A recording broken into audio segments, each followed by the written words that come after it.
ini saya meminta wakil dekan saya untuk mengevaluasi kelas internasional yang ada beberapa mahasiswa luar negeri, termasuk mahasiswa Prancis dan Thailand yang akan inbound ke kita. Jadi saya harus hold Bapak Ibu untuk konsentrasi di satu hal dulu. Untuk itu saya mau mohon maaf, sehingga kita akan mulai kuliahnya di hari ini, di detik ini, jadi agak terlambat nih Bapak Ibu. Nah Bapak Ibu yang saya hormati, kita sudah melihat bahwa sistem informasi manajemen dan strategic planning ini menjadi sebuah hal penting yang kita bisa pahami, termasuk dengan perencanaan strategis yang nanti kita akan bahas sebentar ya.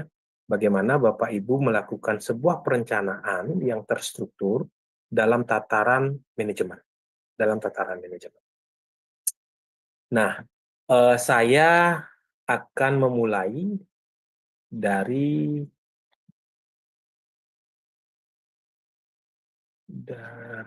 teman-teman diminta presensi untuk perkuliahan. Oke, Bapak Ibu, untuk absensi saya belum sama sekali masuk ke SIA, begitu juga Pak Komang dan Bu Ari, dan begitu juga salah satu porti di kelas satunya, siapa saya lupa ya. Nanti Bapak Ibu setelah saya mengisi agenda, baru Bapak Ibu bisa memvalidasi. Nah, saya mohon Bapak Komang dan Pak Bu Ari tetap melakukan screenshot ya untuk pembelajaran. Baik Bapak Ibu, sebelum saya ke materi, apakah Bapak Ibu ada hal-hal yang Bapak Ibu tanyakan atau diskusikan, sehingga setelah itu kita masuk ke materi strategic planning.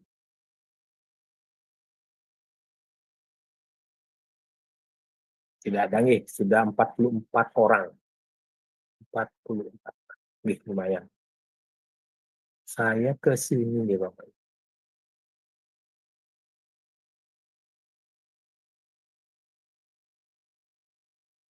Sepertinya ini. Oh. Oke. Bapak Ibu, kalau kita lihat overview of presentation yang kita akan lihat di 15 slide ini, kita melihat definisi dan konsep tentang manajemen strategis. Setelah itu kita menganalisis dengan SWOT, jadi yang sering Bapak Ibu sudah lakukan. Setelah itu kita bagaimana mengembangkan sebuah rencana atau perencanaan yang nantinya akan bergesekan pada perencanaan pendidikan melalui sistem-sistem informasi yang kita lakukan di satuan-satuan pendidikan maupun kelompok-kelompok individu yang berkaitan dengan pendidikan. Setelah itu kita melihat bagaimana mendefinisikan sebuah strategi yang harus kita lakukan pada tataran manajemen, karena kita berada pada top level manajemen di satuan pendidikan, baik itu SD, SMP, SMA, dan begitu juga di organisasi-organisasi, baik itu organisasi pendidikan maupun non-pendidikan. Selanjutnya, bagaimana kita menerapkan perencanaannya atau plan-nya, perencanaannya. Setelah itu kita mengevaluasi. Nah, kalau kita melihat, Bapak Ibu, saya besarkan, kalau kita melihat bahwa definisi and konsep strategic management, di mana manajemen strategis atau strategic management, bagaimana seseorang decision making. Nah, jadi Bapak Ibu, apakah sudah pernah melakukan decision making? Tidak. Bapak Ibu sudah pernah melakukan sebuah pengambilan keputusan tidak? Saya Sudah, kira Bapak. sudah semua. Betul, saya kira sudah semua. Kenapa saya yakin bahwa Bapak Ibu sudah melakukan pengambilan keputusan? Bapak Ibu berada di Zoom meeting ini, itu adalah sebuah strategic management. Kenapa Bapak Ibu tidak berada di Zoom meeting saya di 2023 atau 2022 atau malah di 2025 nanti? Kenapa Bapak Ibu ada di Zoom meeting ini di 2024? Dengan kata lain, kenapa Bapak Ibu baru memutuskan untuk meningkatkan strata pendidikannya yang ada di sini, yang ada di Zoom meeting ini, baru di 2024, bulan Agustus. Jadi Bapak Ibu masih semester 1. Kenapa nggak di 2023? Kenapa Bapak Ibu tidak di 2025? Ada yang bisa menggambarkan tentang hal tersebut? Ini Bapak Ibu sudah melakukan pengambilan keputusan. Oh, saya sekolah sekarang. Saya tidak akan sekolah tahun depan. Saya sekarang sekolahnya. Apa yang menyebabkan Bapak Ibu mengambil keputusan Bapak Ibu sekolah di tahun 2024? Kira-kira apa Bapak Ibu? Izin, Ada yang Bapak. berpendapat? Izin, Bapak. Silakan. Bapak. Ya. Terima Miring. kasih, Pak Kadek. Nggih. Om Swastiastu. Izin sharing terkait dengan decision making atau pengambilan keputusan yang dia ambil. Kenapa saya kuliah di tahun 2024 di bulan Agustus kemarin daftarnya. Nah, itu yang pertama sebenarnya saya sudah merencanakan untuk kuliah pasca atau S2 ini di tahun lalu. Karena saya merasa saya perlu meningkatkan kompetensi saya terkait dengan tugas baru yang saya dapat sebagai seorang kepala sekolah di sebuah sekolah dasar.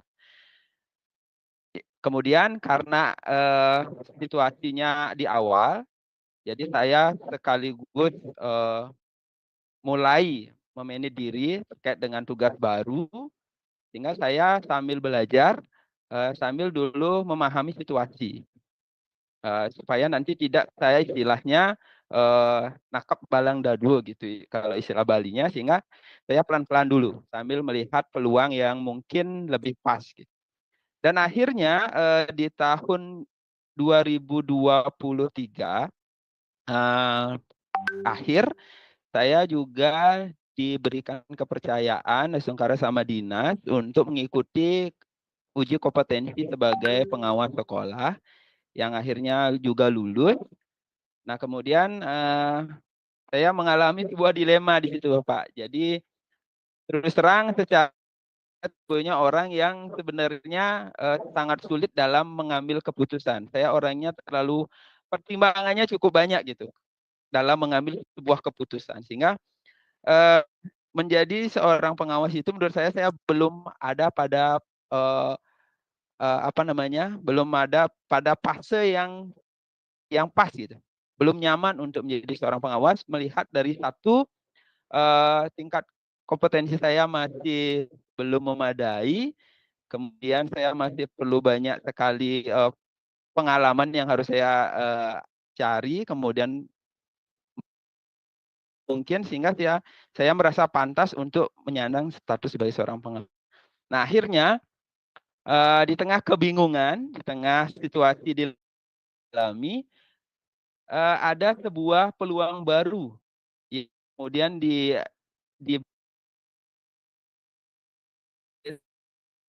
mengambil beasiswa.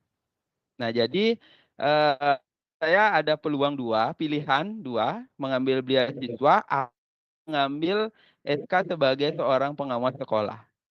Nah, di sini juga kembali saya mengalami sebuah dilema, artinya ada pertarungan di dalam hati yang mana saya harus ambil.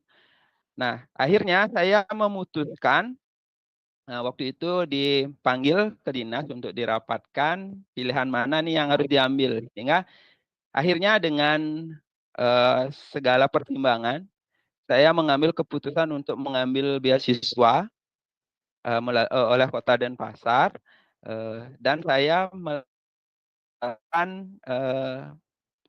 pengawas itu gitu. SK pengawas saya tidak ambil untuk saya mengambil beasiswa kuliah karena pertimbangan saya harus meningkatkan diri dulu untuk bisa menempati posisi itu karena saya belum merasa layak. Sehingga kalau memang nanti ke depannya itu memang menjadi tugas dan tanggung jawab saya, Astungkare, setelah saya bisa mendapatkan mungkin pengalaman, ilmu yang lebih untuk bisa berbagi dengan rekan-rekan guru maupun kepala sekolah, saya sudah merasa dalam kondisi siap. Sehingga keputusannya akhirnya ambil keputusan untuk kuliah S2 pada sarjana pada tahun 2004. Nah, mungkin itu sedikit flashback cerita saya, Pak Kade. Terima kasih banyak. Terima kasih Pak. Bapak tadi sudah menyampaikan sesuatu. Apa yang terjadi sebenarnya? Bahwa sebuah pengambilan keputusan itu ada hal penting yang harus Bapak dan Ibu lalui. Termasuk bargaining tadi. Tawar mengambil tidak ya. Itu penting pada tataran manajemen. Bagaimana strategis yang paling benar, yang paling minim risiko, yang saya harus ambil. Seperti tadi, kenapa harus mengambil beasiswa? Karena ada sebuah perspektif yang kita harus lihat. Kalau saya tidak mengambil beasiswa, dengan salary yang saya dapatkan, apakah saya cukup untuk menyelesaikan studi itu? Itu adalah bargaining dari si pengambil keputusan. Manajemen strategis sebenarnya berkaitan dengan variabel-variabel eksternal lainnya sebelum bagaimana kita bisa sebenarnya secara konsep bahwa manajemen strategis adalah sebuah keputusan yang kita ambil yang berbenefit pada diri kita sendiri maupun organisasi. Biasanya pengambilan keputusan ini tidak berorientasi base individu. Biasanya pengambilan keputusan oleh decision maker di top level manajemen itu berdasarkan sebuah goal organisasi, tujuan dari organisasi itu. Bagaimana kita mencapai tujuan organisasi ini? Kalau seandainya organisasi berprofit, bagaimana kita bisa melakukan sebuah perencanaan yang mencapai tujuan dengan profit yang besar. Tetapi di organisasi non-profit seperti pendidikan, tapi sekarang sudah bergeser bahwa organisasi pendidikan sudah semi profit. Jadi tidak lagi non-profit karena ada private school dan public school. Jadi yang berprofit dan tidak berprofit. Nah, sehingga manajemen strategis sangat berkaitan tentang apa yang dituju organisasi. Nah, pastinya tujuan organisasi itu untuk menumbuhkan organisasi itu, menggrow up organisasi itu menjadi lebih baik lagi.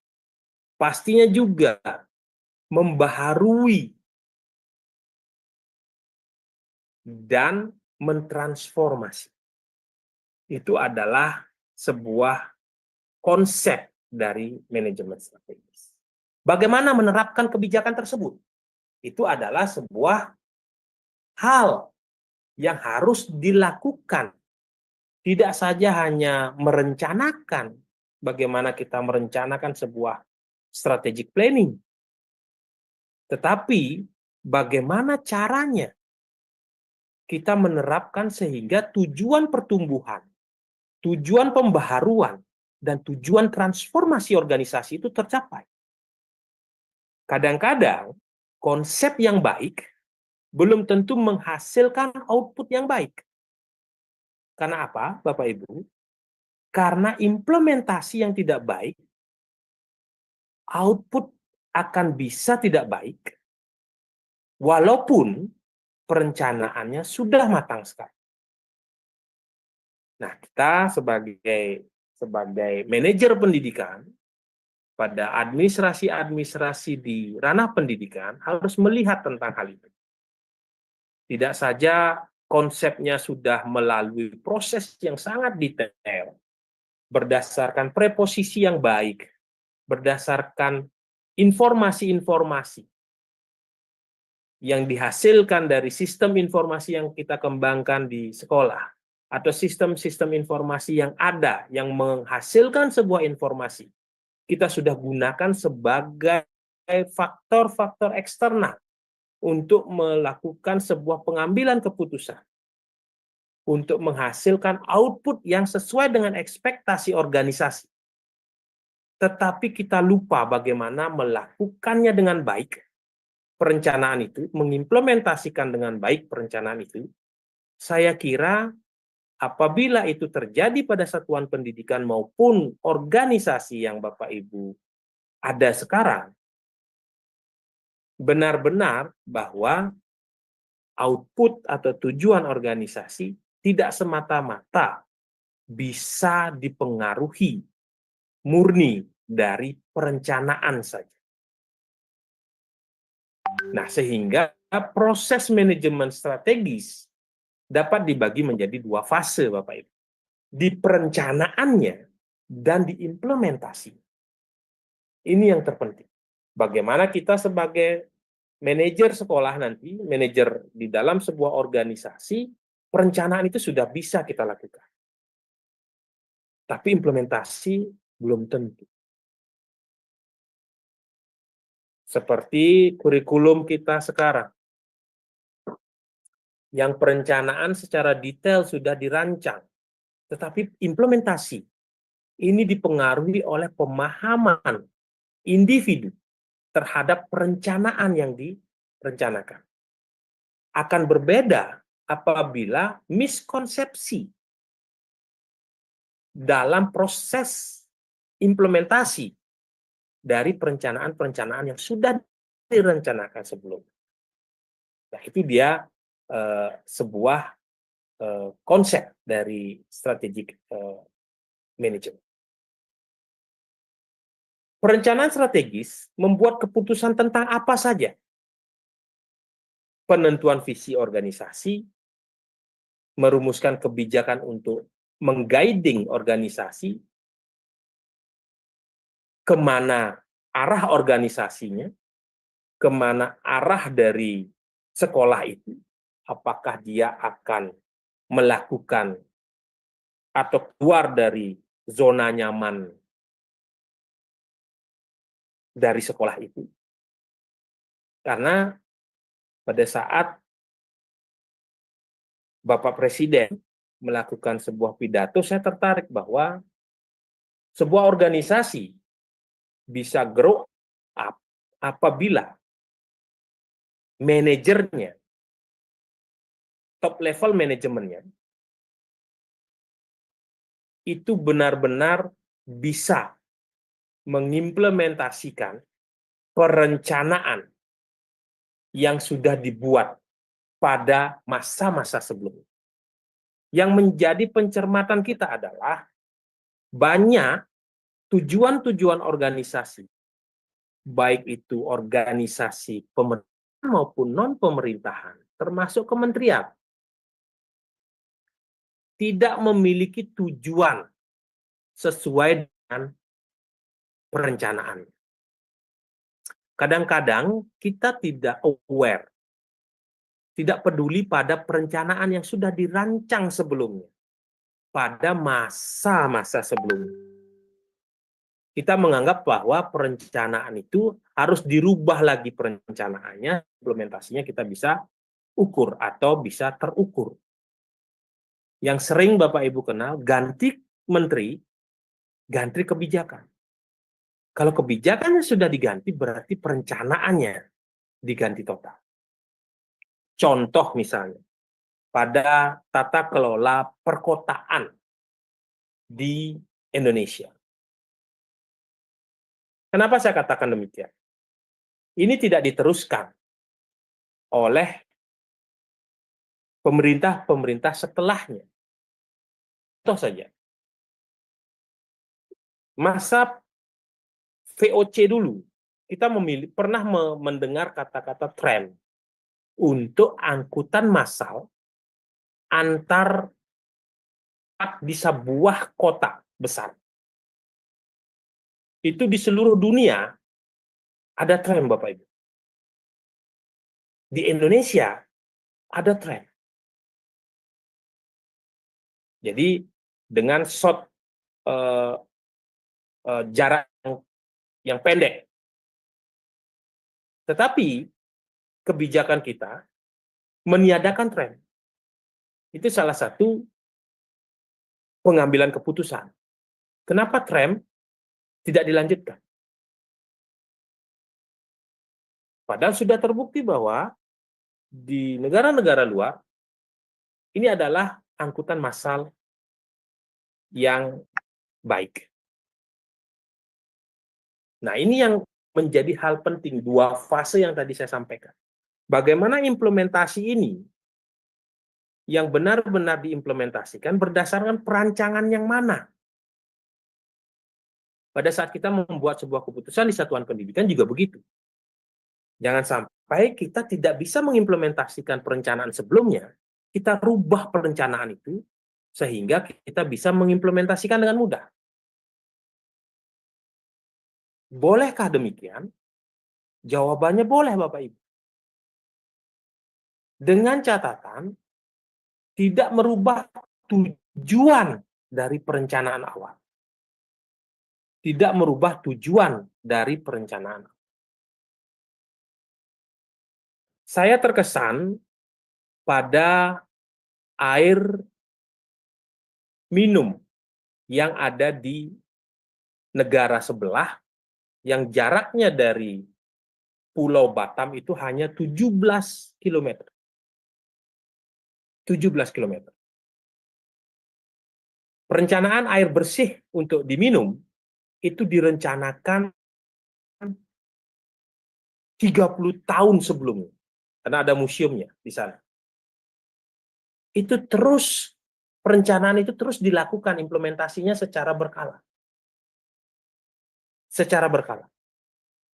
Dan terjadilah bahwa air minum bersih yang bisa diminum orang-orang yang ada di negara Singapura itu berasal dari limbah yang ditampung, Bapak Ibu. Itu sudah direncanakan 30 tahun yang lalu. Karena melihat apa? Melihat ke depan yang tadi saya sampaikan. Kan air minum ini akan sulit. Sama halnya pada tahun 1980-an, founder Aqua menjual air kemasan pada zaman ditertawai habis-habisan. Kenapa demikian?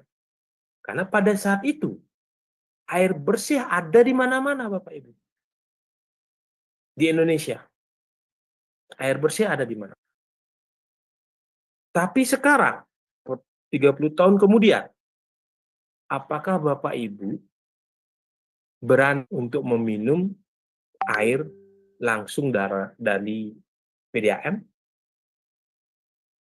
Saya kira semua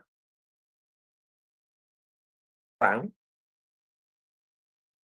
tapi tidak bisa kita validasi semua, ya, karena memang ada klasternya. Mungkin saja dengan ekonomi yang sangat rendah, mereka masih memanfaatkan air tanah untuk diminum maupun air sungai dan seterusnya. Tetapi dengan klaster tertentu, itu semua sudah menggunakan air kemasan. Itu adalah perencanaan yang sangat matang. Melihat masa depan yang akan berubah. Dinamika ini perubahan yang ada di dunia itu dinamis sekali, Bapak Ibu. Sehingga begitu juga seperti yang saya pernah sampaikan. Perubahan-perubahan di dunia pendidikan juga benar-benar dinamis sekali. Dengan memanfaatkan artificial intelligence, begitu juga teknologi, bagaimana teknologi ini mampu menerjemahkan keinginan dari si pengembangnya. Dan nantinya, teknologi ini akan menggantikan aktivitas dari manusia. Tetapi, kita yakin bahwa tidak semua aktivitas manusia bisa digantikan oleh teknologi. Sehingga pernah saya lontarkan bahwa profesi guru akan hilang tidak digantikan dengan teknologi. Profesi dokter akan hilang tidak digantikan dengan teknologi. Begitu juga tadi, kita dimonitoring tentang hibah prototipe, konselor maupun psikolog akan hilang nggak digantikan teknologi. Karena kita mampu mengembangkan teknologi konsultasi tanpa tatap muka, berbasis teknologi. Nah, ini adalah sebuah perencanaan yang kita gunakan teknologi sebagai base, begitu juga perencanaan-perencanaan di sekolah, baik itu penganggaran, baik itu akademik, berbasis teknologi sudah kita lakukan. Sehingga ini akan menghabituasi kita. Ternyata teknologi mampu mempermudah aktivitas manusia.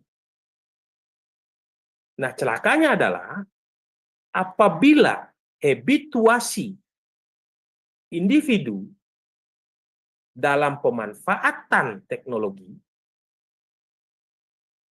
itu kita tidak kontrol. Nah, sehingga perencanaan-perencanaan strategis, kebijakan-kebijakan sekolah, ada yang melakukan bahwa di salah satu sekolah tidak diperkenankan untuk membawa HP di dalam kelas, anak-anak harus menaruh HP-nya di loker, sehingga proses belajar mengajar lebih baik, transfer knowledge lebih efektif. Karena apa, Bapak Ibu? Banyak sekarang guru-guru kita atau pendidik-pendidik kita itu hanya mengajar saja. Tidak melakukan pendidikan, Bapak Ibu. Apa bedanya ini, Bapak Ibu? Bentar, saya close dulu. Apa bedanya bagaimana mereka melakukan pengajaran, bagaimana melakukan pendidikan? Kadang-kadang kita samakan hal tersebut. Bapak Ibu ada yang dari Abian Semal di sini. SMA 2 Abian Semal ada nggak? Ini menjadi isu pembicaraan kita di Abian Semal. SMA 2 nggak ada, Pak. SMA 2 nggak ada. Nggak ada di sini. Iya. SMP-nya banyak. Tapi tiang dari Abian Semal. Ibu mendengar kemarin karena guru-gurunya takut dilaporkan polisi dan segala macam. Biarkan siswa Benar ya? Biarkan. Nah, siswa itu. Berarti mereka tidak melakukan pendidikan, Bapak Ibu. Jadi ini yang miris sekali saya lihat pada perencanaan strategis dari pendidikan kita, ya, pendidikan kita yang sudah dirancang, ya, yang sudah dirancang dan diimplementasikan sekarang ke depan. Ada gerusan-gerusan sebuah nilai yang terus terkikis dalam pendidikan kita. Dalam pendidikan kita. Karena tidak mau mendapatkan masalah di mana orang tua melaporkan gurunya ke kepolisian gitu ya. Entah dia mencontek, entah dia melakukan keributan di kelas, entah dia membuli temennya. Guru-guru sudah nggak care sekarang, nggak mau peduli dia. Yang penting saya melakukan pekerjaan saya mengajar, 2 JP, setelah itu saya selesai, keluar saya dari kelas itu. Apakah siswanya mengerti atau tidak, nggak mau tahu saya. Karena kalau saya tegur, orang tuanya melaporkan saya. Kalau saya cukur, orang tuanya melaporkan saya. Gerusan nilai itu menjadi kekhawatiran kita di sebuah organisasi pendidikan. Ini sampai muncul pada Konvensi Nasional Pendidikan Indonesia yang beranggotakan 12 LPTK yang ada di seluruh Indonesia. Kita mencetak guru untuk melakukan pendidikan dan pengajaran, bukan pengajaran dan pendidikan, pendidikan dan pengajaran, menjadi worry, menjadi khawatir. Bagaimana karakter generasi emas kita di 2045 nanti. Kita tidak bisa membayangkan. Walaupun perencanaan yang sudah dirancang oleh Kementerian Pendidikan dari tahun ke tahun, dari Ki Hajar Dewantara dan seterusnya, itu sudah matang sekali. Bagaimana budaya membalut sebuah pendidikan, karena kita yakin bahwa kita berada pengkotakan budaya, penggotakan suku, yang dimana individu dalam sebuah kota itu memiliki karakteristik berbeda. Tidak mungkin saya mengajarkan tentang tentang kecepatan misalnya, menganalogikan di sebuah pulau terpencil dengan contoh kecepatan kapal supersonik gitu misalnya. Anak di sana yang minim teknologi dan tidak mengetahui tentang apa itu kapal supersonik, bagaimana dia bisa memahami tentang kecepatan. Begitu juga bagaimana di sebuah pulau kecil di Indonesia, kalau kita menganalogikan sebuah tentang suhu, menganalogikan dengan salju. Dia lihat salju aja tidak pernah. Bagaimana dia bisa mengerti? Seperti misalnya, bagaimana Bapak Ibu bisa melakukan pengajaran, bukan pendidikan. 1 dibagi setengah itu, 1 dibagi 2 itu, hasilnya setengah. Kan berbeda-beda pemahaman orang. Begitu juga, bagaimana Bapak Ibu akan mengajarkan bangun ruang. Misalnya tentang balok gitu. Pasti di setiap tempat itu memiliki karakteristik yang berbeda. Nah, guru harus merencanakan hal tersebut. Tidak lagi memakai analogi-analogi yang memang tidak diketahui oleh si murid, sehingga dia tidak bisa mencermati dengan baik. Nah, itu yang muncul pada konferensi kemarin, bahwa gerusan-gerusan ini terjadi di pendidikan kita. Banyak guru-guru yang sudah hanya melakukan kegiatan rutinnya saja, mengajar, setelah itu pulang, tidak melakukan apa-apa. Bagaimana kita bisa memetik generasi emas 2045 dengan keadaan seperti ini? Nah, ini yang menjadi hal penting yang harus kita rencanakan di satuan-satuan pendidikan. Saya kembali ke sini.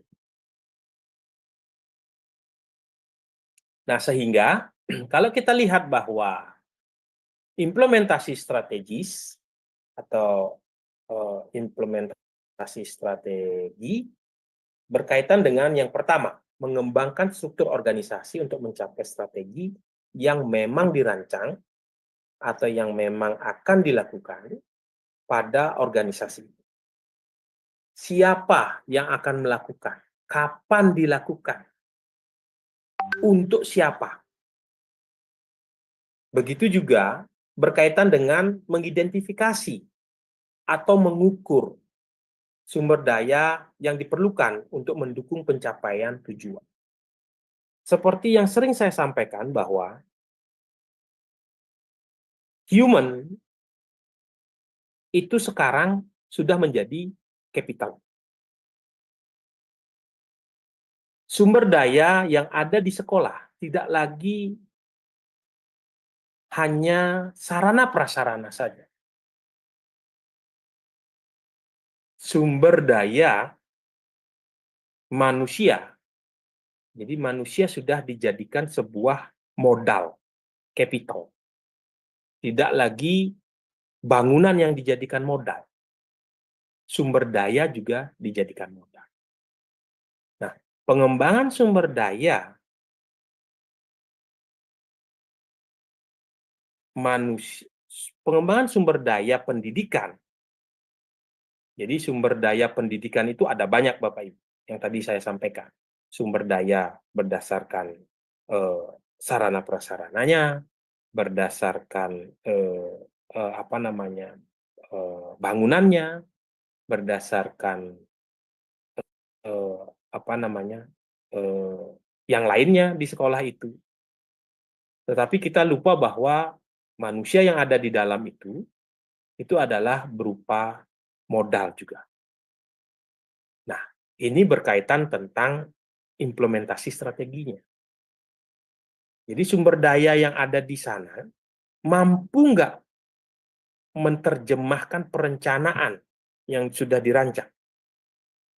Ini harus dilihat dalam konsep implementasi dari strategi. Kadang-kadang kita melihat bahwa kita rancang dulu, setelah diimplementasikan, sumber dayanya tidak mencukupi, kita cangkokkan dia untuk bisa. Berarti kehujanan dulu kita, setelah basah kuyup, baru kita membeli payung. Nah, ini perlu juga dilihat secara baik di satuan-satuan pendidikan, di mana banyak sumber daya yang habituasinya belum baik. Bapak Ibu, di sekolah Bapak Ibu, ada tidak siswa yang belum bisa membaca? Ada Bapak. Ada tidak Bapak? Ada Bapak. Ada kan? Ya. Ada Bapak, ada. Ada ya? Bahkan Di sudah SD, kelas SMP? tinggi Pak. SD Pak. SD kelas tinggi. Kelas? Kelas 4 itu masih ada Pak. Oh, SD ya? SD ya. Masih Betul. benar-benar mengeja. SMP ada Pak. SMP juga ada, Pak. SMP ada, Pak. Di SMP ada. Bagus sekali berarti. Apa yang terjadi Bapak Ibu? SMA ada nggak Bapak Ibu? Halo? Info kemarin ada, Pak. Info kemarin ada. Info kemarin ada. Betul, Bapak Ibu. Ada, Pak. Membaca bisa cuman Sekarang terbata-bata dia. Ya, bisa cuma terbata-bata. Tapi ada yang tidak bisa membaca, Bapak Ibu. Yakin nggak SMA belum bisa membaca? Padahal dia sudah melalui proses satuan pendidikan SD, SMP, SMA nggak bisa membaca. Saya membacakan untuk dia bisa menjawab pada saat itu. Di salah satu SMA negeri. Berarti, apa yang abai yang kita lakukan? Apa yang abai yang kita lakukan? Jadi, ada yang berargumentasi, iya Pak, karena dia itu tidak bisa membacanya karena memang ABK. ABK ya, ABK. Terus ada yang menyatakan ada sebuah penyakit yang membacanya terbalik. Apa namanya? Saya lupa. Disleksia. Betul? Disleksia. Ya. Oke. Disleksia. Itu adalah argumentasi dari kegagalan pendidik. Siapa yang memvalidasi dia disleksia? Siapa yang memvalidasi dia ABK? Itu adalah teori pembenaran yang diambil oleh pendidik kita. Karena saya melihat bahwa ini adalah kegagalan kita bersama. Kegagalan kita bersama. Baik itu di informal maupun formal. Kenapa dia tidak diletakkan di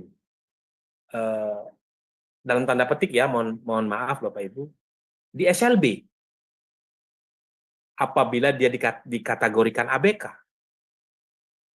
Masukkan saja A di SLB dia. Nggak berani memasukkan SLB. Karena memang nggak ABK dia. Salah satu, Bapak Ibu, pernah influencer Down syndrome yang Bapak Ibu lihat di TikTok maupun Alex namanya. Pernah ya? Bapaknya berkeluarga negaraan luar negeri, ibunya dari NTT, tapi tinggal di Bali. Alex namanya. Sampai diundang ke pusat. Bahkan yang Down syndrome ini bisa berbahasa Inggris, Bapak Ibu. Apa yang pesan saya yang saya sampaikan itu?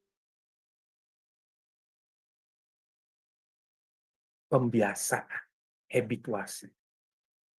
Guru-guru sekarang berbeda dengan zaman-zaman kita dulu. Sebelum kita masuk kelas, saya ingat sekali, kita berbaris di depan kelas. Literasi numerasi. Yang bisa masuk ke dalam kelas, jawab pertanyaan. 1 kali 1, 2, masuk kelas. 2 kali 4, masuk kelas. 4 kali 4, 16, masuk kelas. Ingat nggak Bapak Ibu? Ingat kan? Ingat Pak, ingat. Sudah punah sekarang proses itu. Ingat Bapak Ibu, dulu membaca sebuah konten secara bergiliran. Dan di random menunjuknya oleh guru itu. Sehingga semua murid harus membaca sampai di mana selesainya, dia melanjutkan. Semua murid akan melakukannya. Apa termasuk? Literasi yang dibiasakan oleh guru.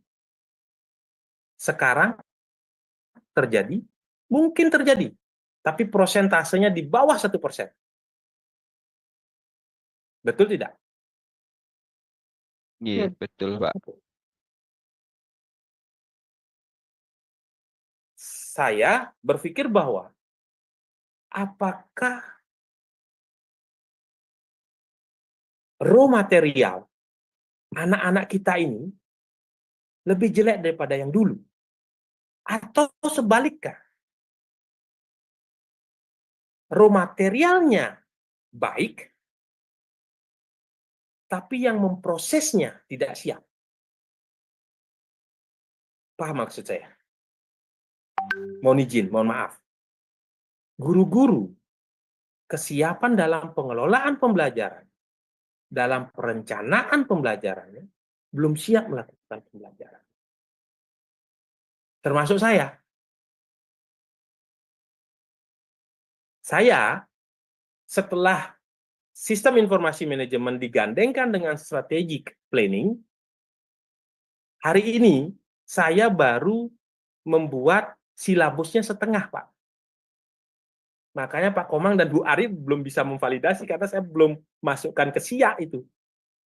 Belum saya lakukan, Pak.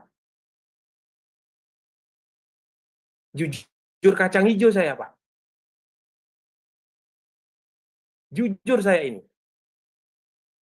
Jadi Pak Komang dan Bu Ari itu belum bisa memvalidasi karena belum saya masukkan agendanya.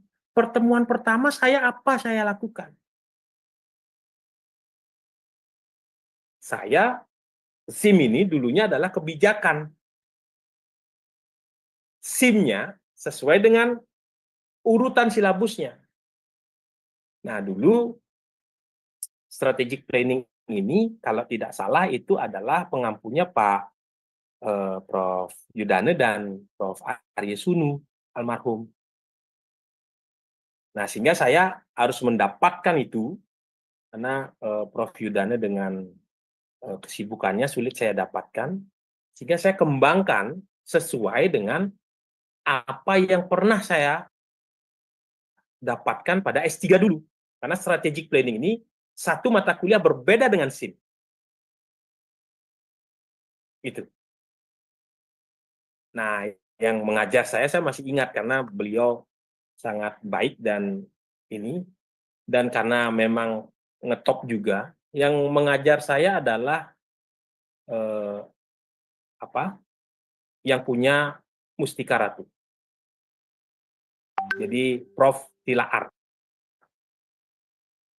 Prof. Tilaar yang mengajar saya di strategic planning. Kenapa saya ingat? Karena beliau orang yang baik gitu ya, orang yang baik dan memiliki brand di belakangnya ya, Martha Tilaar ya.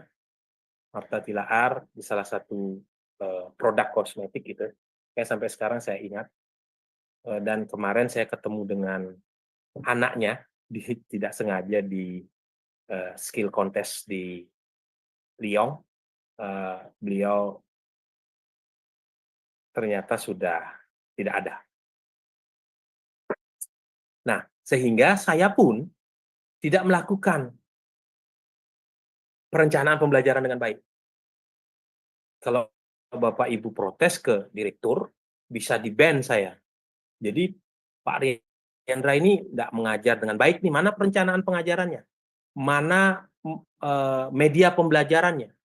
Ini kan sebenarnya yang saya lakukan adalah konvensional, Bapak Ibu. Ya kan?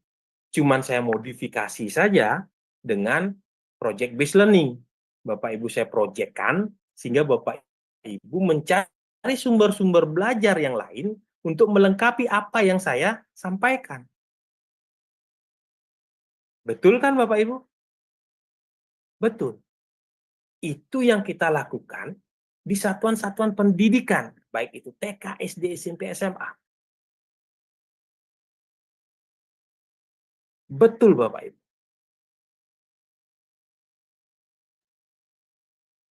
Berarti saya berpikir bahwa raw material ini sebenarnya sudah baik.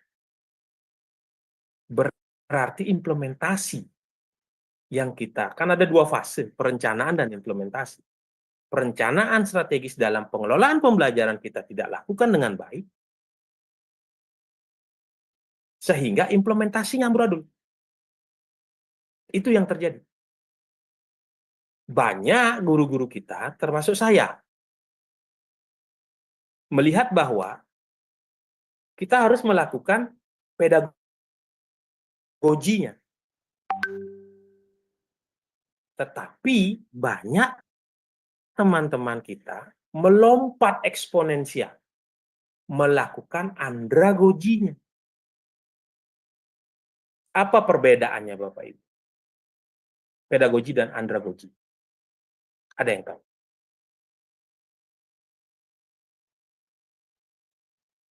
Ada yang tahu, Bapak? Ada yang tahu, Bapak?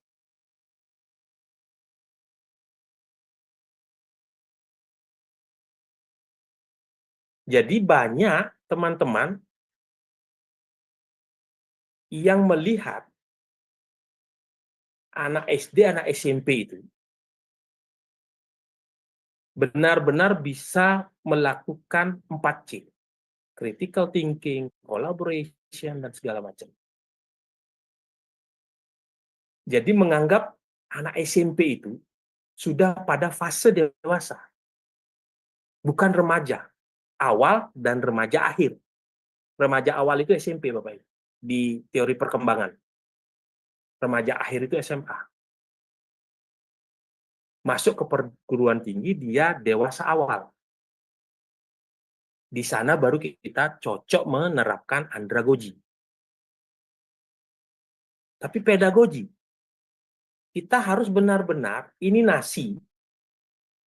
ini beras, untuk bisa kita makan, kita harus olah dulu dia. Dengan cara A, B, C, D, E, F, G, H, I, J. Setelah dia jadi Z, baru bisa kita makan.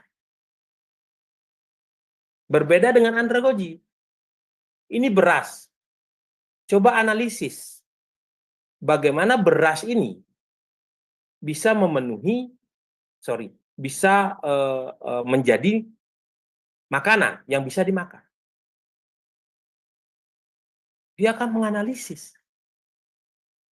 Makanya di level KKNI, Kerangka Kurikulum Nasional Indonesia, level 9 itu adalah level S3.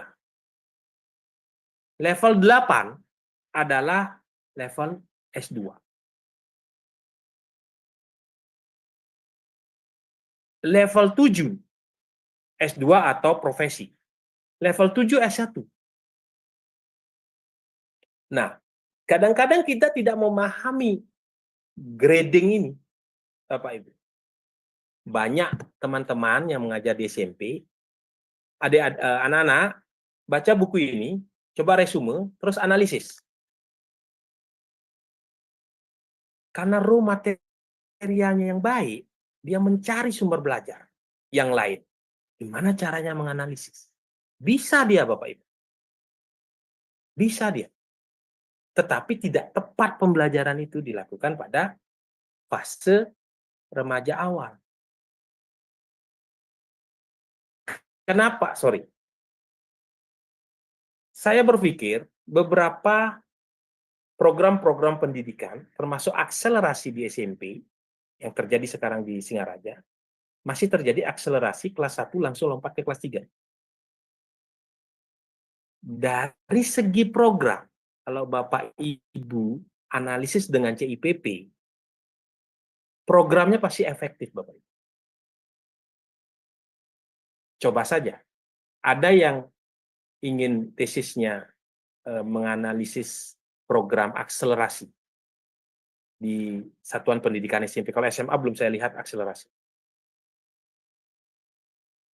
Itu bagus. Bagus betul.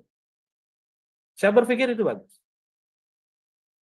Tetapi ada hal-hal yang tidak dijadikan indikator-indikator pengukuran pada saat anak itu melakukan proses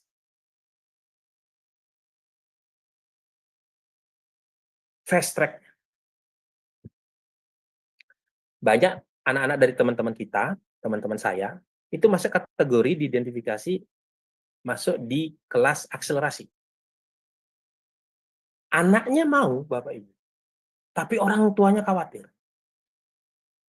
Kenapa demikian? Ada strategic planning di sana. Karena tujuannya diketahui oleh orang tua. Kenapa menolak, Bapak Ibu? Kenapa menolak, Bapak Ibu? Ada yang berpendapat.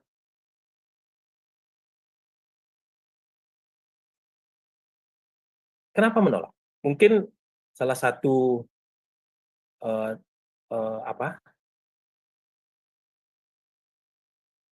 kita kesampingkan dulu prestis ya.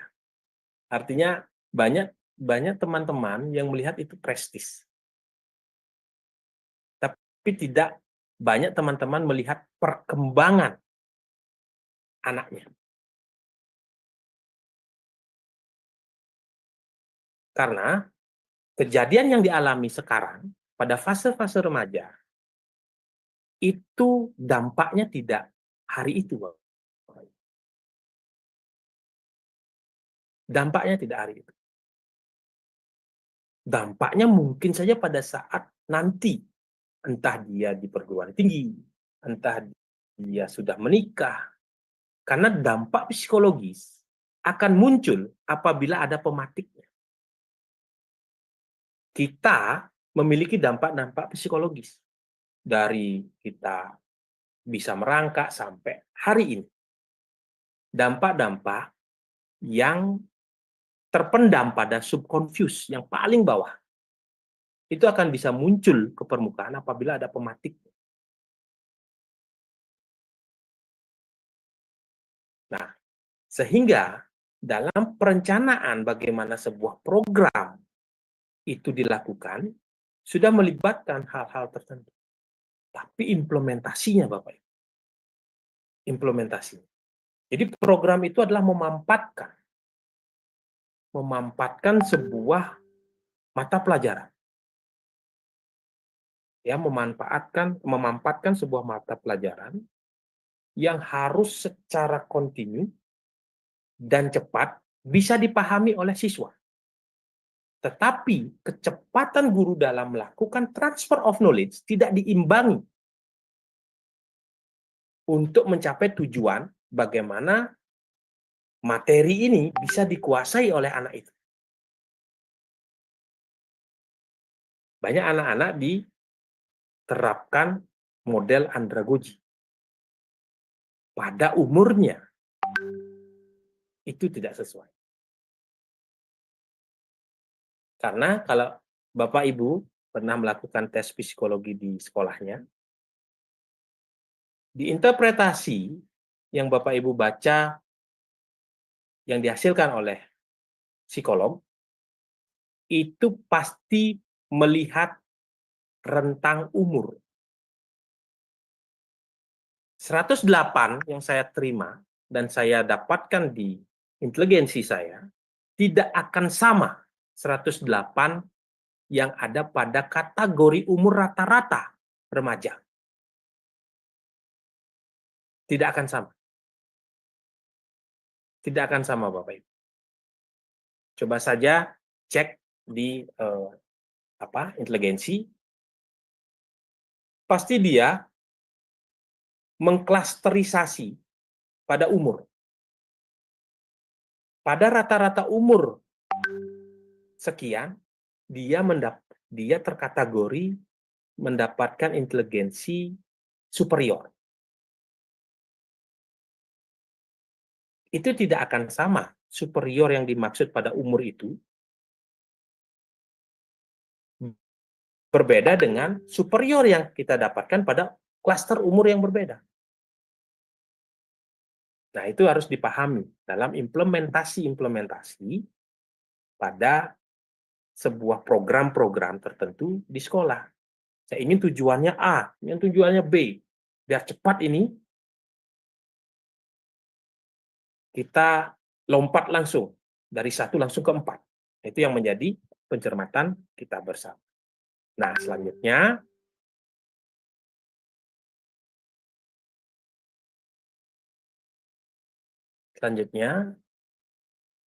definisi konsep antara visi dan misi, kita lihat bersama-sama di mana misi, bagaimana organisasi itu ada dan apa yang akan dilakukannya. Ini menjelaskan tentang layanan yang akan diberikan ya pada kelompok-kelompok individu. dan bagaimana pelayanan ini, apakah menggunakan pelayanan konvensional ataukah teknologi. Visinya bagaimana menjawab pertanyaan, kita ingin menjadi apa organisasi itu? Apakah melihat sustainability dari program itu, jangka panjangnya dilihat. Nah, untuk analisis apa strength-nya yang ada pada kebijakan itu? Apa weakness-nya yang dilihat dari value of system, culture yang tadi saya sampaikan. Perbedaan culture ini akan menimbulkan perbedaan value yang ada pada daerah atau tempat organisasi itu berada. Staffing, SDM yang tadi kita melihat bahwa human menjadi sebuah modal, resources, menjadi sebuah resources dia. Organization, capitalnya seperti apa? Support system, in the operating environment-nya, lingkungan, pada sistem-sistem penyupportnya seperti apa? Apakah partisipasi orang tuanya baik atau tidak? Karena kita yakin bahwa semua program-program yang ada di satuan-satuan pendidikan termasuk di perguruan tinggi, support system dari lingkungan sangat signifikan berpengaruh. Begitu juga support system dari keterlibatan orang tua sangat berpengaruh signifikan dalam rangka mencapai tujuan dari organisasi. Kenapa saya katakan demikian? Apabila support system ini berjalan dengan baik, program apapun dengan perencanaan yang baik pasti terimplementasi dengan baik. Contoh misalnya, kalau Bapak Ibu, mungkin teman-teman yang di SMP pernah mendengar bahwa ada program-program internationalization di dalam sekolah ya, untuk inbound maupun outbound student mobility ya, yang terjadi di satuan pendidikan. Kalau di Singaraja diinisiasi di SMP dan di SMA ya, di SMP dan di SMA itu bisa berjalan maksimal akibat lingkungan Bapak Ibu.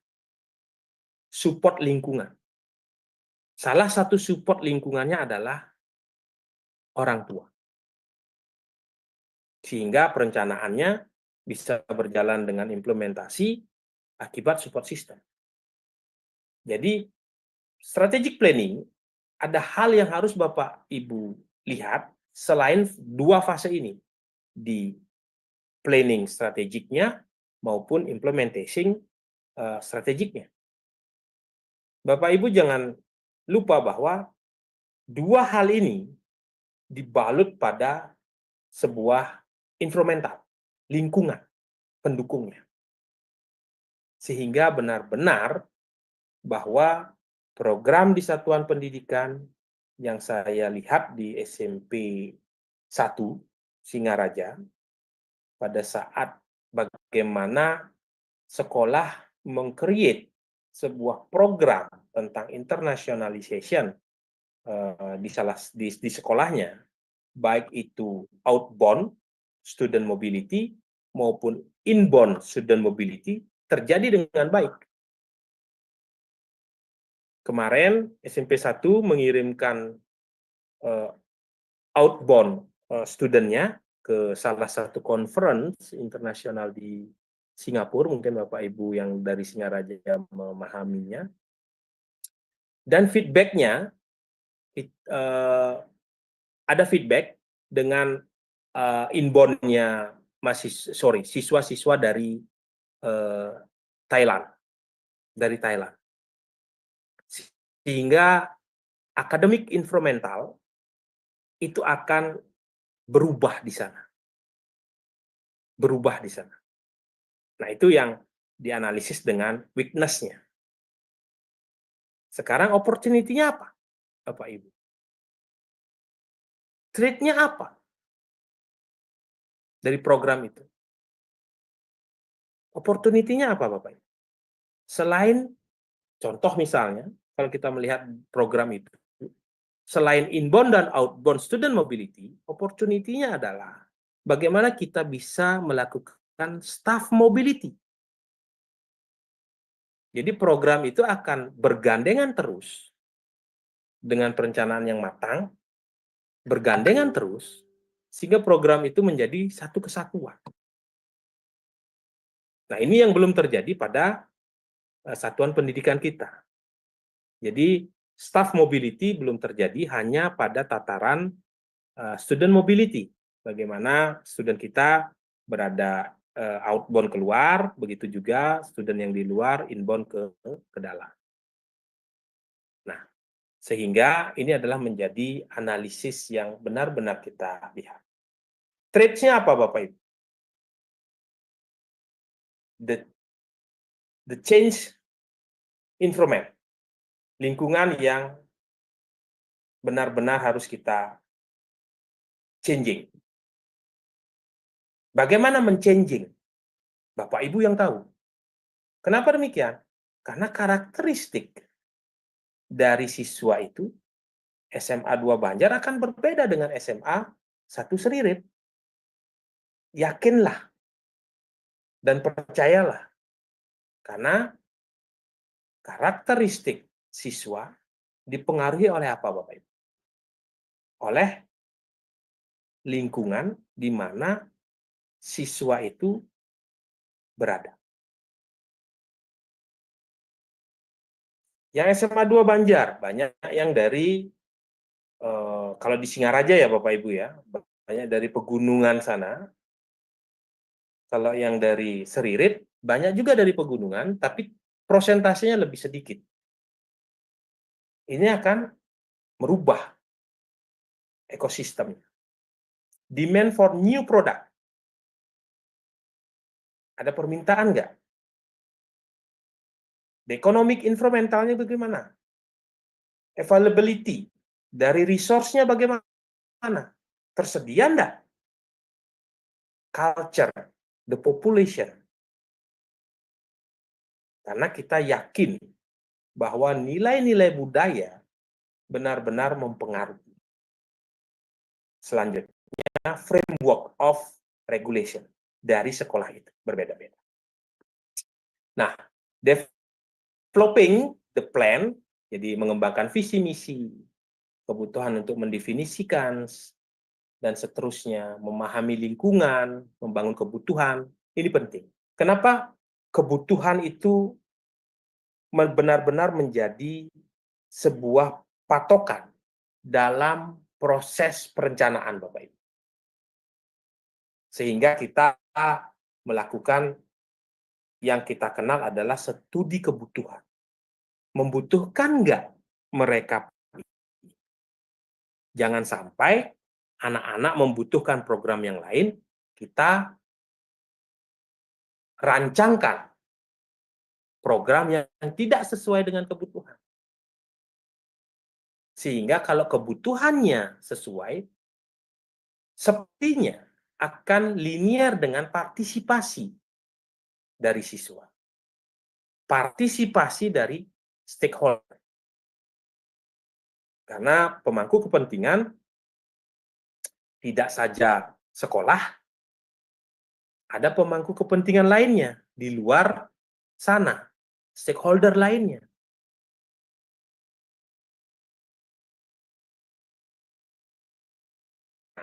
Developing the plan of organization juga harus melihat teknologi, sistem informasi.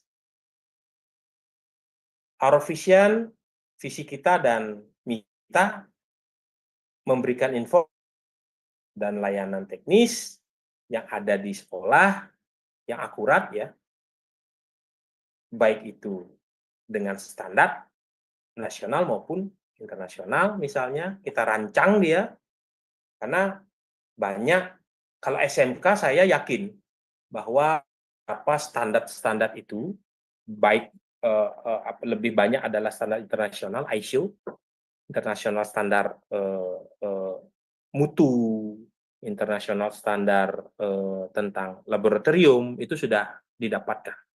Jadi sebuah strategic planning dalam mencapai tujuan organisasi lihat dari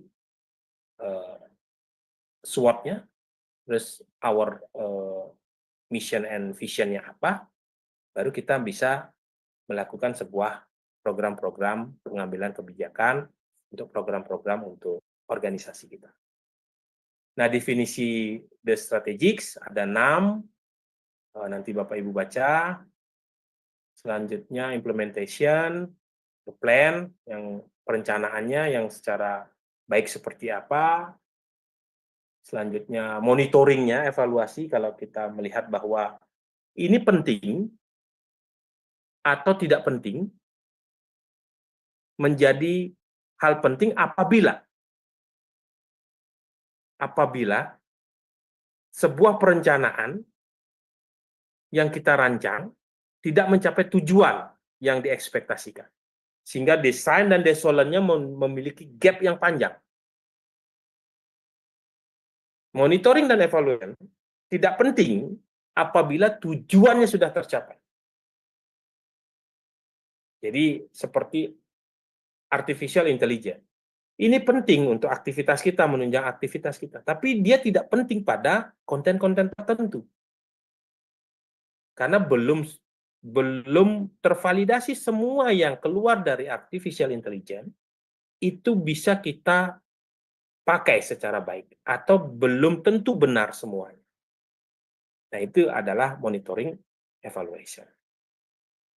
Nah, ini adalah bagan alur ya untuk melakukan strategic action planning yang Bapak Ibu, visinya apa, misinya apa, terus kita lihat dari analisis SWOT yang kita tahu di mana strength-nya apa, internal environment-nya. Jadi dibedakan internal environment dengan external environment-nya, dilihat dari strength, weakness, dan di eksternalnya dilihat dari opportunity dan threat-nya, sehingga strategic areanya for development, jadi pengembangan strategik areanya pada tataran apa saja, dengan objeknya sudah jelas, misalnya siswa misalnya guru misalnya.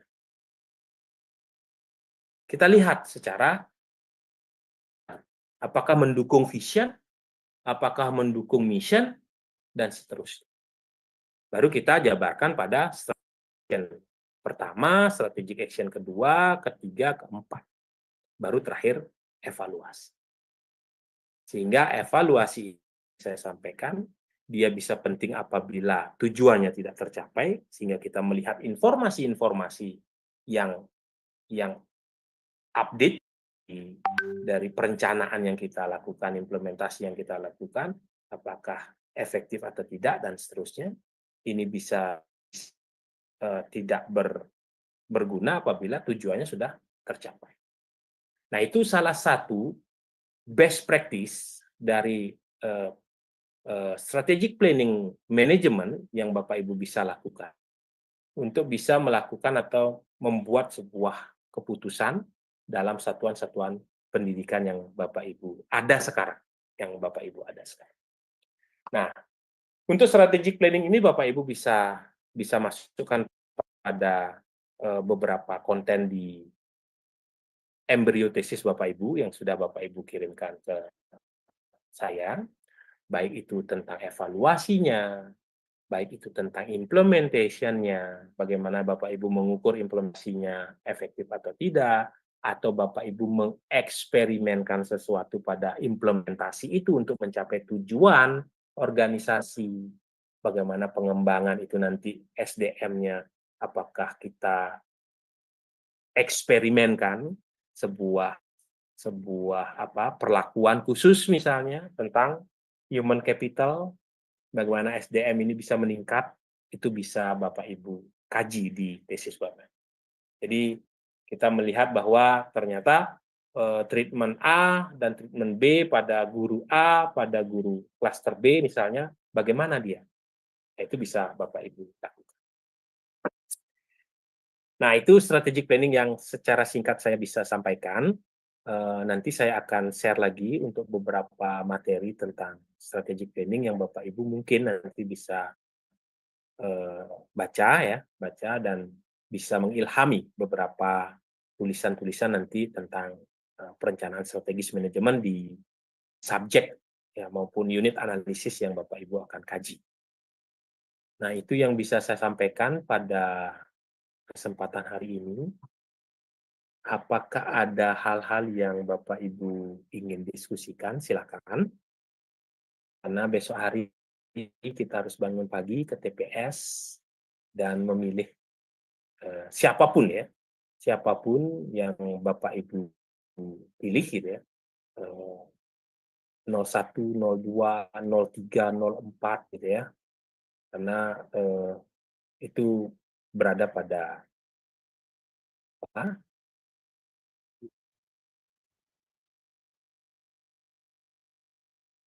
preposisi yang mendasari Bapak Ibu memilih satu. Itulah strategi planning Bapak Ibu. Oh, 01 ini enggak ada serangan fajar nih. 02 aja deh. Oh, enggak ada juga 03 aja deh. Berarti kan strategiknya daripada kita enggak dapat sama sekali. Jadi 5 tahun ke depan mending kita dapat 1 hari gitu. Benefit yang kita dapatkan. Nah, itu kan strategik. Nggak bisa menyalahkan. Jadi kalau masyarakat berpikir seperti itu, berarti dia sudah berstrategi. Daripada 5 tahun, sing mana apa, adenan 1 hari ini mana aja dapat kita benefitnya. Nggak apa-apa, daripada 0 sekali. Nah, itu adalah strategi. Jadi strategi itu pasti berdasarkan pemikiran preposisi. Yang mendahului itu apa? Yang membuat kita mengambil keputusan itu apa?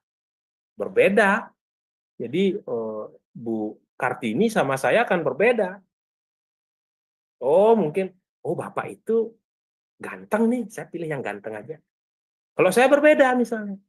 Oh Bapak ini kayaknya mewakili Gen Z gitu misalnya. Saya pilih Gen Z. Nah itu adalah preposisi. Jadi visi misinya yang tadi kita bagan itu, vision missionnya apa sih? Masuk nggak dengan our visi, our mission? Kalau masuk, berarti kita lihat strateginya dia apa, berdampak nggak pada kita? Kan itu preposisi Bapak Ibu. Setelah Bapak Ibu mengokohkan itu, baru Bapak Ibu melakukan decision making. Bapak Ibu besok menjadi decision maker yang membuat keputusan. Bapak Ibu sebenarnya yang mengangkat dan tidak mengangkat dia, siapapun dia, akibat kita. Kalau kita nggak memilih dia, nggak terjadi keputusan itu. Nah, Bapak Ibu yang menjadi decision maker-nya, pengambil keputusannya. Setelah Bapak Ibu mengambil keputusan sehari itu, 4 tahun, 12 bulan, kurang 1 hari, dia yang mengambil keputusannya untuk Bapak Ibu. Itu. Oke, silakan Bu, Bapak Ibu, apabila ada hal-hal yang didiskusikan. Teman-teman yang off kamera, aman ya Bapak Ibu? Bapak Ibu stay there or leaving our discussing. Lisa. Mungkin Bapak. Oke. Halo, nih silakan.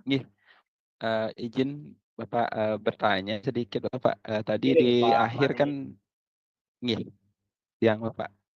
Tadi di akhir di skema visi dan misi kan ada di strategic planning itu ada beberapa strategi gitu yang harus diambil sebelum evaluasi kalau nggak salah di Pak.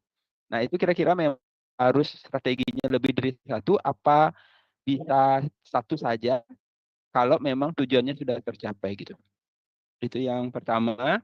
Kemudian yang kedua mungkin ini terkait dengan UAS-nya Bapak. Nanti masih ada yang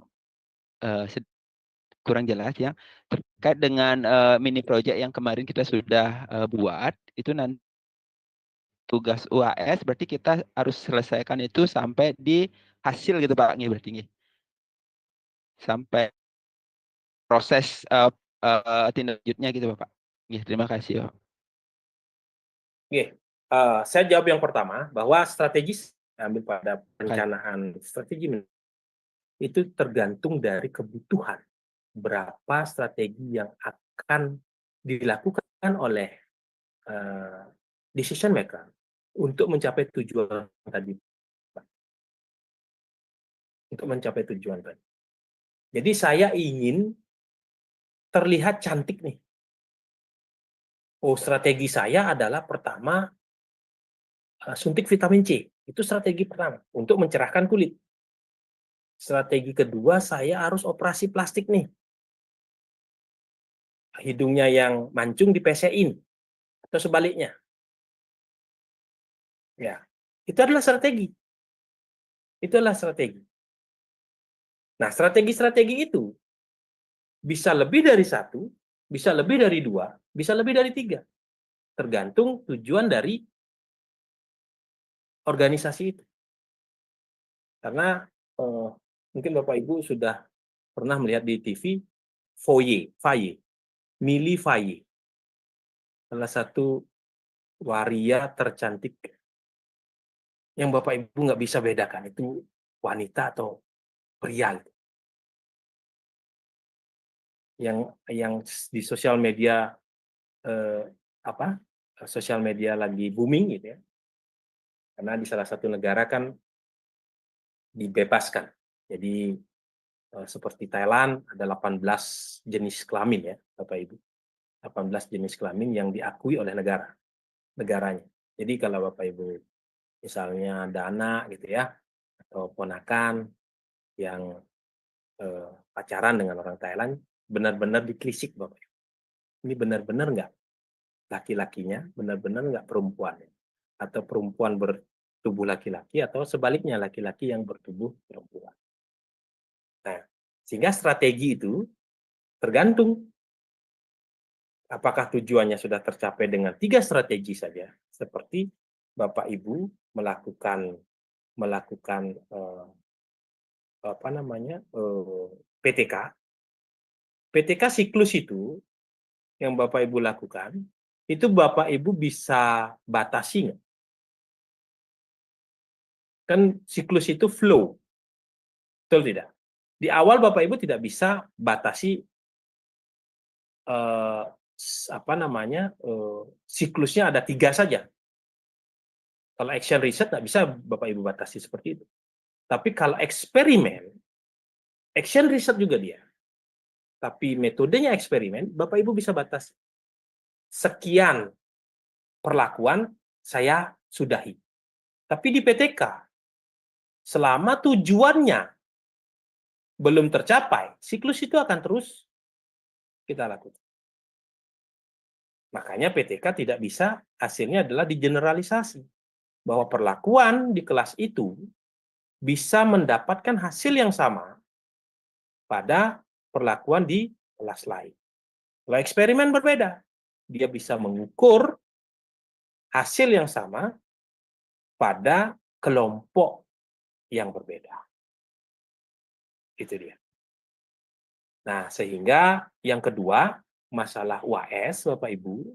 Jadi, UAS yang kita diskusikan bersama dan kita sepakati bersama, dia hanya sampai di perencanaan metodologinya saja.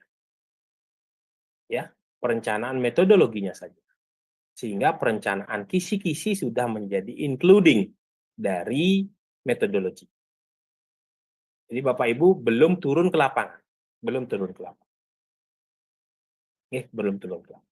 Nanti valid tidaknya instrumen yang Bapak Ibu buat, itu kita lanjutkan nantinya apabila Bapak Ibu akan meneruskan kajian itu ke tesis. Apakah akan diuji butirnya, diuji kontennya dengan Rater, dengan Gregory, terus kita uji dengan butirnya dengan produk momen, dan seterusnya. Oke. Nah itu ya Pak Made, jadi Bapak Iya. Ibu running Terima terus, kasih Bapak. terus mengerjakan terus. Saya pikir ini adalah pengalaman baru ya, pengalaman baru walaupun Bapak Ibu sudah pernah melakukannya di S1 gitu ya, di S1, tapi kan pengalaman di S1 itu sudah terbenam di bawah kan. Jadi kita munculkan lagi ke permukaan, Bapak Ibu kembali lagi, oh begini caranya membuat kajian pustakanya, begini caranya untuk melakukan komparasi teori, komparasi empiris, oh begini caranya untuk melihat bahwa desain dan desolennya terjadi, sehingga muncullah batasan-batasan yang kita harus batasi di masalah kita. Terus selanjutnya bagaimana menjawab permasalahan ini kita lihat dari metodologinya, apa yang kita harus lakukan, cara apa yang kita harus lakukan untuk mendapatkan tujuan itu. Karena tujuan penelitiannya pasti Bapak Ibu rumuskan dari masalah yang Bapak Ibu rumuskan. Itu. Karena tujuan penelitian akan terjawab pada kesimpulan nantinya. Itu. Bukan rumusan masalahnya yang terjawab Bapak Ibu. Di kesimpulan yang Bapak Ibu akan buat di nantinya di bab 5, kalau itu terjadi, yang Bapak Ibu jawab adalah tujuan penelitiannya, bukan rumusan masalah. Itu dia. Tujuan penelitian. Jadi rumusan masalahnya ada 3, tujuan penelitiannya pasti ada 3. Hipotesisnya pasti ada 3. Kesimpulannya pasti ada 3. Itu dia. Oke, ada lagi?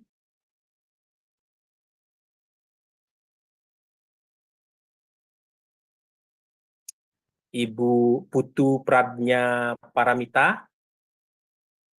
Aman, Bu? Di mana? Di aman, Pak. coffee shop lagi? Enggak, Pak. Niki di rumah. Oh, di rumah. Oke. Saya kira di coffee shop. Pak Made Ari, Tri Bayu Dharma Sunu. Aman ya, Pak?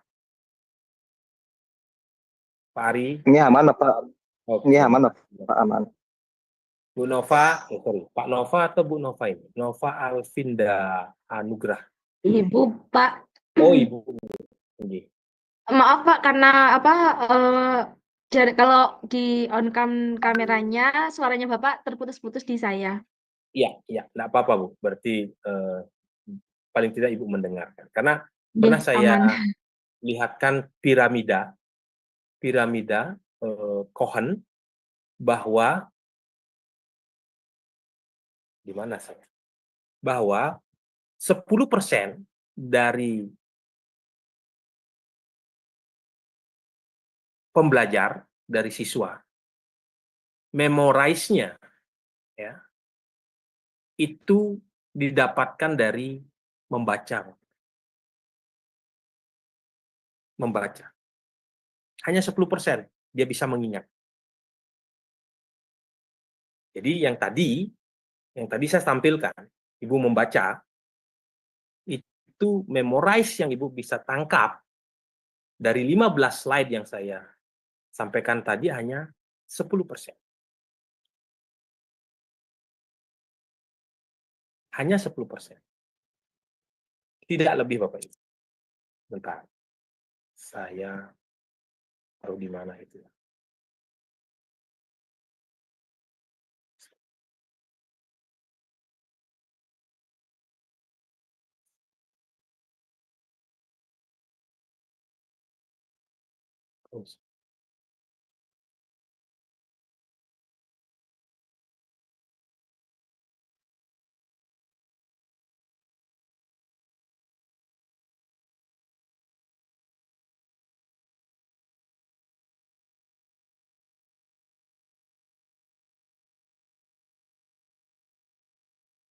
Artificial intelligence.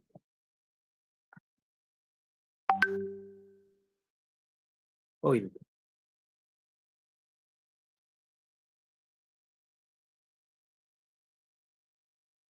Oke, ya share rotate.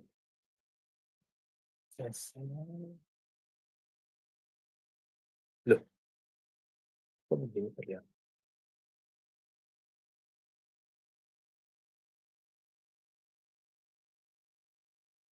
Bapak,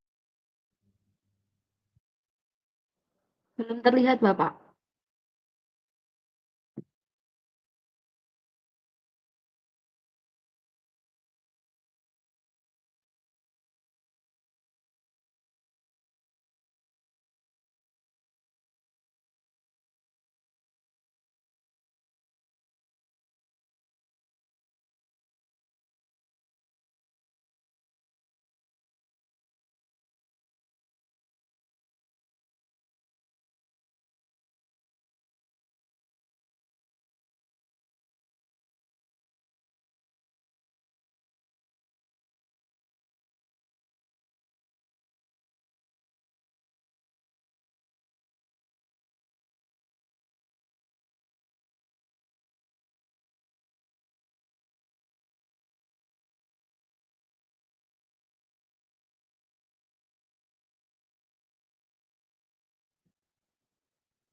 Bapak Ibu, sudah dengar suara saya? Halo? Sampai Ya, Bapak. Bapak, sudah. Nah, ini benar-benar Bapak Ibu lihat bahwa yang paling tingkat memorize yang paling tinggi adalah apabila anak-anak itu doing the real thing. Benar-benar melakukan apa yang harus dilakukan untuk memahami sebuah konten itu. Seperti yang saya lakukan sekarang ke Bapak Ibu. Bagaimana Bapak Ibu benar-benar melakukan sebuah pemikiran terstruktur dari studi kebutuhan, dari eksplorasi teori, dari perencanaan metodenya, sehingga Bapak Ibu benar-benar mengingatnya 90% saya harus begini, begini, begini, dan seterusnya. Bapak Ibu bisa melakukan ini. Saya yakin reading, hearing words, looking at picture, watching video, looking at an exhibition, watching a demonstration, dan seterusnya, Bapak Ibu sudah lalu. Langsung maupun tidak langsung. Bapak Ibu akan reading, mencari hasil penelitian-penelitian yang lain untuk jadikan referensi. Bapak Ibu membaca, Bapak Ibu melihat tutorial-tutorial bagaimana caranya menganalisis data dengan ini dan seterusnya. Sehingga Bapak Ibu benar-benar melakukan secara real. Nah, ini perlu Bapak Ibu ingat ya, sehingga dalam proses Bapak Ibu melakukan sebuah strategic planning pada pembelajaran, pada program-program sekolah, benar-benar melihat hal tersebut. Bapak Ibu, itu yang bisa saya sampaikan. Ada hal-hal lain yang kita diskusikan, tadi Pak Made sudah, saya kira Bapak Ibu sudah semua, tapi saya sepintas tidak bisa mengabsen di Google Drive yang dikirimkan Pak Komang, karena kesibukan ya, tapi saya berusaha untuk benar-benar mencermati dan akan mengirimkan feedback yang layak ya, yang layak untuk membangun konstruk berpikir Bapak Ibu untuk menyelesaikan mini project ini. Itu saja. Ada hal-hal lain silakan. Yang lain? Pak Tut Swastawa, aman Pak Tut? Iya, Pak Jeng. Ini ada teman-teman yang chat apa ini? Presidensi, Pak. Oke. Nggih, Bapak Ibu yang izin silakan. Jadi nanti di absen saja ya, di absen saja sehingga absensi kita full, walaupun kita proporsikan absensi ini juga ada proporsinya sedikit gitu ya, proporsinya sedikit. Oke, Bu Ari, Pak Komang, sudah kita bisa akhiri atau kita harus diskusi lagi? Kita terakhir kuliah seharusnya tanggal berapa ya Pak Tut ya? Di kalender akademik Pak Tut?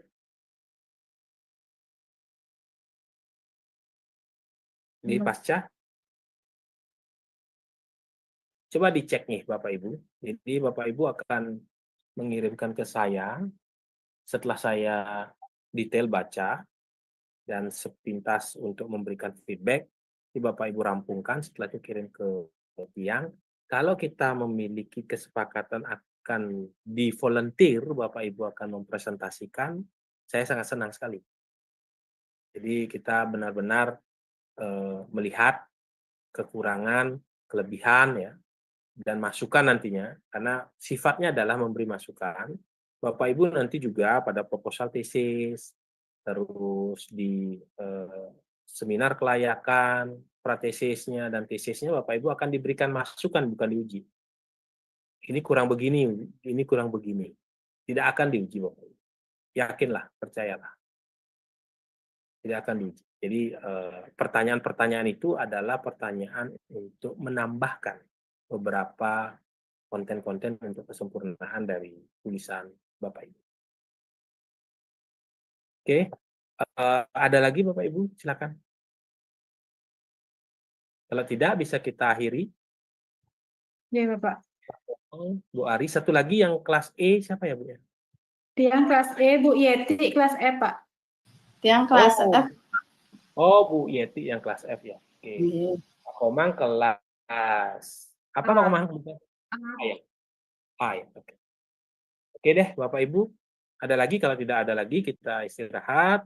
Besok pagi kita harus menunaikan kewajiban negara yang diatur dengan undang-undang ya. Kita harus mencoblos dan beberapa hal yang mungkin Bapak Ibu akan lakukan di sekolah, merampungkan kegiatan-kegiatan. Terima kasih Bapak Ibu, itu saja yang bisa saya sampaikan. Semoga materi tadi bermanfaat dan nantinya bisa memberikan perspektif yang berbeda untuk Bapak Ibu melakukan kegiatan-kegiatan baik itu di sekolah maupun kegiatan-kegiatan akademik lainnya, termasuk tugas dari mata kuliah ini. Terima kasih, itu saja saya tutup dengan ucapan selamat malam, selamat beristirahat, salam sehat, jaga kondisi, karena sudah masuk ke musim hujan ya Bapak Ibu, jaga kondisinya sehingga kita bisa melakukan swadharma